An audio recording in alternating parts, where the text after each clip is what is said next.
Welcome to Verified RX, your prescription for success. Brought to you by the Vizient Center for Pharmacy Practice Excellence. Vizient Pharmacy Vision Awards celebrate the values and achievements of our pharmacy members. I'm Gretchen Brummel, Pharmacy Executive Director in the Vizient Center for Pharmacy Practice Excellence and your program host. With me today is the winner of the Excellence in Innovation Award, Dr. Megan LaBreck, Antiarrhythmic Clinic Pharmacist at OhioHealth. Welcome, Megan. First of all, congratulations on your award. It really is an honor to be recognized in this space. I can't thank you enough. The Innovation Award winner demonstrates the ability to implement an innovative approach to challenging patient care or operational practice issues in conjunction with other departments or disciplines. Your nominator shared some of the incredible impacts of your work, and I'm eager to learn more about your winning story. Tell me, what were you trying to accomplish with this project? We were trying to transfer the management of nearly 1,400 patients on an antiarrhythmic drug and their monitoring from the exclusive management of a physician to a pharmacist-led service. We found that patients on these drugs were taking up a significant amount of provider time, often behind the scenes. Patients, when they had their labs drawn, sat in the physician's in-basket for sometimes up to several months because of all of the other work that the physicians were doing. Not that it wasn't important, but unfortunately, acute things happen. Patients get hospitalized, patients have procedures, patients on antiarrhythmic drugs have interacting drugs that need to be addressed. And oftentimes these patients would take up to 25 to 50% of these providers' schedules. This impacted access for new patients to get on these providers' schedule. So we had proposed that the patients would alternate visits between the pharmacist, myself, and the physician every 6 months. This would allow new patients to get into the electrophysiologist physician within 15 business days rather than months. This improved patient care overall, allowing these antiarrhythmic clinic patients to be seen on a routine basis without any backlog, their labs and EKG to be evaluated in real time, and the new patients to get in without any wait time, improving care overall. So improved quality all the way around. Absolutely. That does sound like a lot to manage. What was really the problem you were trying to solve from a pharmacy perspective? Our electronic medical record templates didn't make the process for drug monitoring and safety efficient at all. The processes that our single nurse at that time was utilizing to monitor these patients, it was a completely manual process. There was no way to run reports. There was no way to make sure appropriate follow-up measures were taken. There were several patients that were months, if not years, behind routine monitoring parameters that needed to be followed.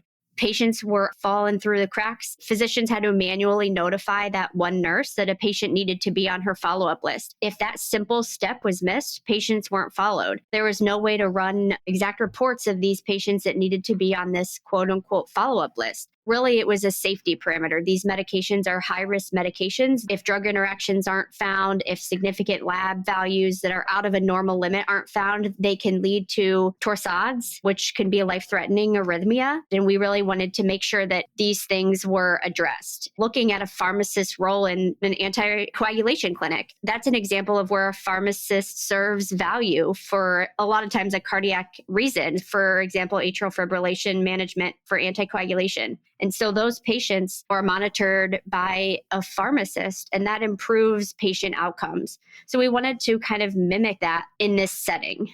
It sounds like there were a lot of complexities involved. What was your approach to try to fix some of those issues that you identified?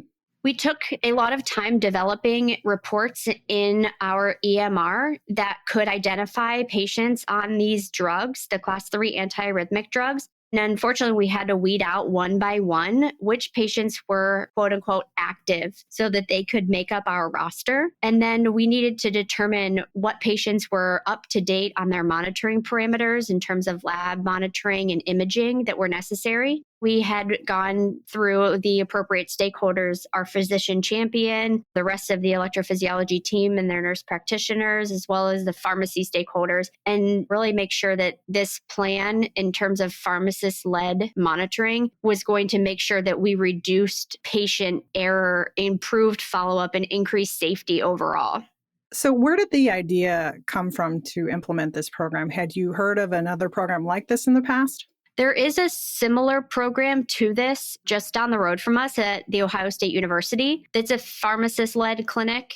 I'm not sure 100% of their collaborative practice agreement that they run with, but they have published some data regarding their outcomes and their monitoring parameters. And our physician champion here at OhioHealth was really eager to get this program started. He is really pharmacy friendly and believes that pharmacists have the capacity to practice at the top of their license. And that's their scope of practice, is really identifying patient safety when it comes to drugs, especially high risk drugs. And when it comes to having patients come for medication education and getting laboratory monitoring, and especially when patients are starting new medications that could have critical drug interactions that could really put patients in the hospital or be a safety risk, he really wants pharmacists to be involved in that. That's really where the basis of this idea came from and where the push for this pharmacist-led clinic initiated.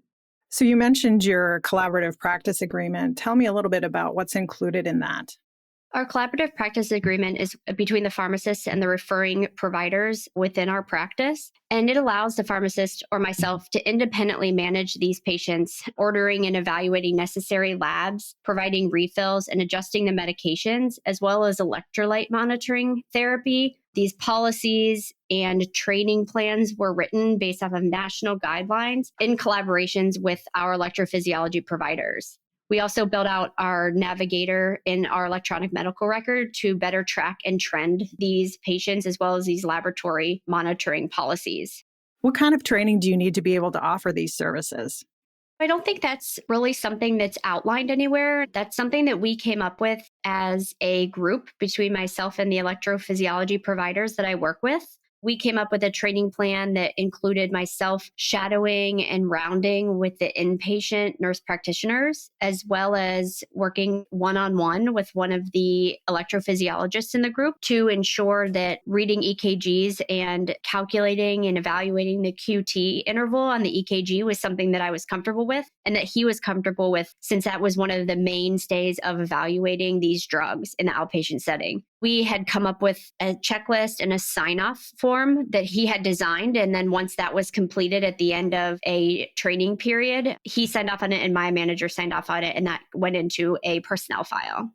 As the program continued to roll out, what other opportunities did you discover?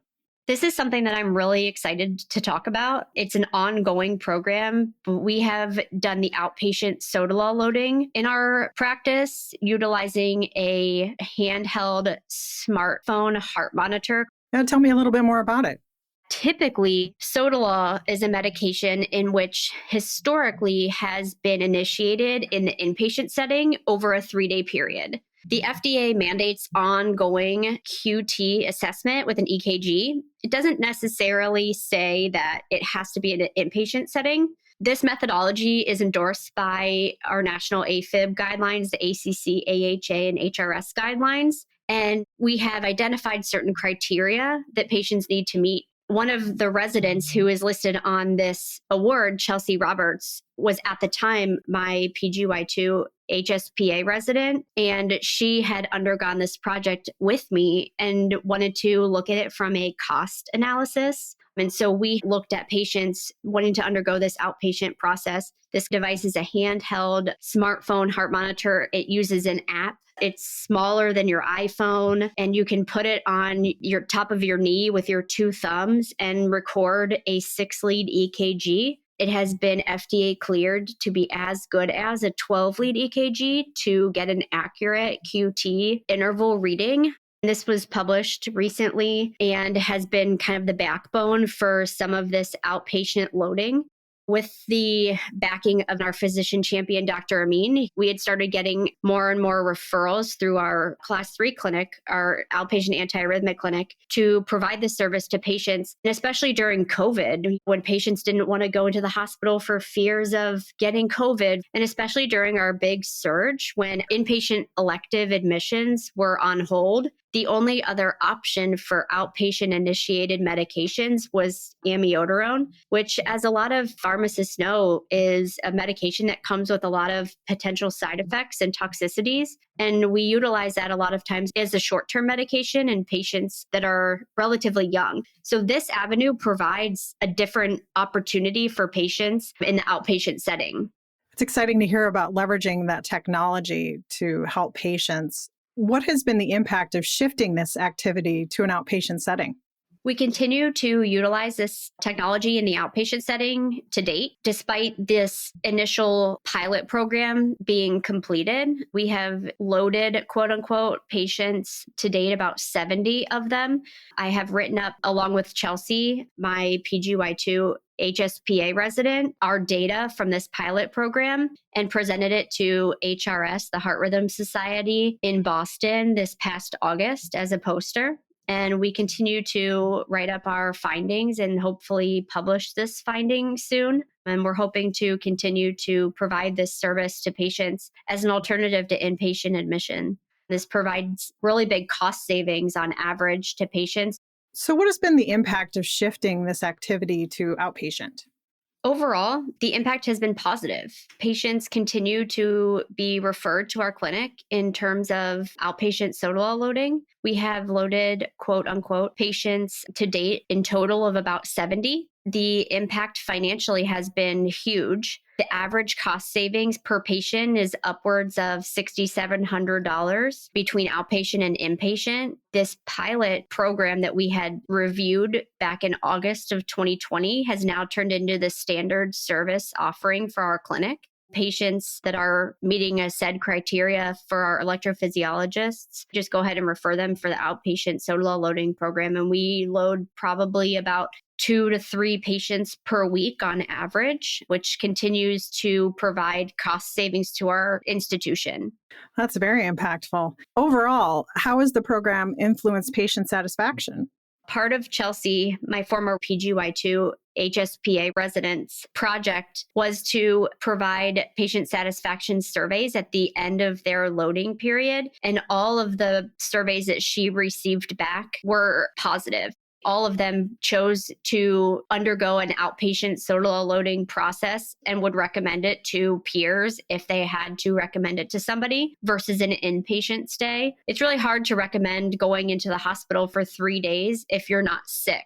A lot of times the patients are just waiting in their room to receive an EKG 2 hours post-drug dose to ensure that their EKG changes are normal and not abnormal to receive any adjustment in their medication. This allows patients to go about their daily life and do what they need to do, go to work, attend to their family, that type of thing. It's impactful for the patient to be able to go home during those 3 days of monitoring. It's really been a great thing for our patients. Well, it's great to hear that it's been so well received by them. So, what are your future plans for the program? We're really hopeful to expand this program into our outreach sites. OhioHealth is a really large institution, and our electrophysiology services have about 5 to 6 outreach sites across central Ohio. Currently, being the only antiarrhythmic clinic pharmacist, I am unable to service the rest of those outreach sites. We're limited geographically where we are. Hopefully in the future, as this process and this service begins to grow and expand and other providers begin to learn about the success, we hope to get more devices that will allow us to service more patients at one time. We hope to, with our PGY2 residency program, which is in its first year, continue to expand our ambulatory program. That would also allow increased personnel to provide this service across our outreach sites as well. Well, we'll look forward to hearing more about that. What advice do you have for new practitioners or frontline staff who want to start something like this in the future? My advice is really to identify what patient access needs increased across your healthcare system and where costs can be decreased amongst the healthcare system, And that would be a great place to start, really finding someone who's a physician champion across your healthcare system who's really going to identify and back your idea is really beneficial. We've been really blessed in our healthcare system to have a physician champion for a lot of pharmacy-driven practices where they're really fighting for the pharmacist to practice at the top of their license and at the highest part of their scope of practice, really pushing for those collaborative practice agreements and taking work off the physician's plate. Having that physician champion really boosts your opportunities and improves chances for pharmacist-led services to be approved by your institution's leaders. Decreasing healthcare costs and finding those needs is a good place to start. There has been several examples of pharmacist-led services across our country. And so looking for pharmacist consortiums where we can share our ideas, podcasts like this, and finding those spaces that might not be our everyday, like anticoagulation clinics, which I feel like every institution has, but where are these niche services and where can we increase them across our systems? Where can we increase them across the country so we can increase access to our patients and improve safety and outcomes? Very insightful and great advice. Megan, congratulations again. Thank you so much for joining us today to share your successes. And to our listeners, please join us for more Verified RX podcasts. Subscribe today, like us, and send us your comments. We'd love to hear from you. Verified RX is your prescription for success and is brought to you by the Vizient Center for Pharmacy Practice Excellence. I'm Gretchen Brummel. Thanks for listening.